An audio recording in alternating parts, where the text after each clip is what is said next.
quoi je m'y mêle avec Lolo. Emilio de Papeete, buongiorno Lolo. Bonjour Emilio. Je vois tout à coup plein d'articles sur les véhicules électriques qui débarqueraient à Tahiti. Faut-il vraiment y croire ?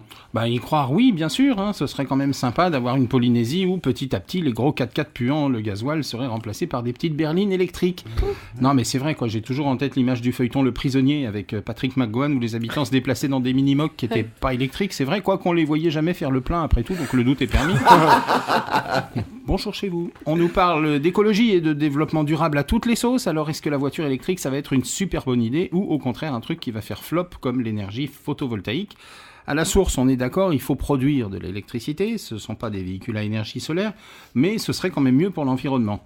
Alors pour l'instant en Polynésie, on aurait donc le choix entre quelques modèles, une Toyota, une Renault et la fameuse et prestigieuse Tesla américaine. Pour cette dernière, ça va être le dernier objet ultime de frime à côté de laquelle votre Porsche Cayenne va être relayé au rayon has-been vite fait bien fait. On connaît le succès de cette firme aux États-Unis, véritable success story et révolution technologique. Alors apparemment le prix ici c'est tabou, le concessionnaire qui la commercialise annonce qu'il y a pour ce véhicule un système de location et qu'après avoir payé un acompte de 2 millions, vous devez acquitter des loyers mensuels de 190 000 francs, mais petit détail, on ne nous précise pas la durée de la location. C'est ballot, ce serait tabou le prix ou quoi ? Bon, j'ai fait un rapide calcul, sur 4 ans, vous multipliez 190 000 de loyer, vous ajoutez les 2 millions, ça fait une voiture à 11 millions. Sur 5 ans, ça nous fait une voiture à 13 millions, et sur 6 ans, une voiture à 16 millions. Alors bon, raisonnons sur un modèle plus modeste, la Zoé de chez Renault, qui ressemble un peu à une Clio, et qui serait assez appropriée pour ici. Alors elle n'est pas disponible chez le concessionnaire local, pas pour le moment en tout cas, mais pourtant c'est le best-seller des ventes en métropole. Alors un coup de fil chez le représentant Renault local vous apprend qu'elle serait peut-être bientôt disponible au prix de 3,6 millions, donc plus cher qu'une Clio essence. À ça, il y a un système de location de batterie dont il faudra évaluer le coût.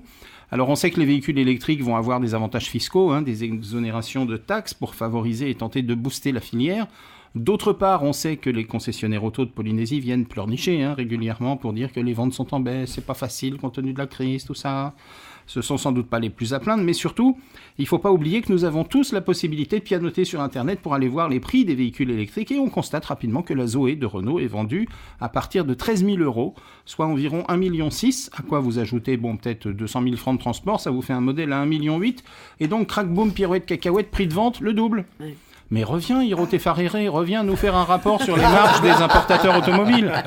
Bon, alors évidemment, après, il faut un réseau de bornes pour se recharger, mais là aussi, si les batteries sont encore chères, par contre, la Zoé, par exemple, est vendue avec un câble adaptateur qui se branche sur une prise automatique domestique chez vous. Bon, c'est un peu plus long, évidemment.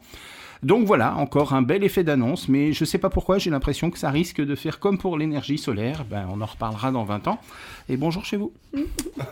Maru Lolotan et Steve Bayema, tenez-nous au courant pour la Zoé, 7h28 sur la première.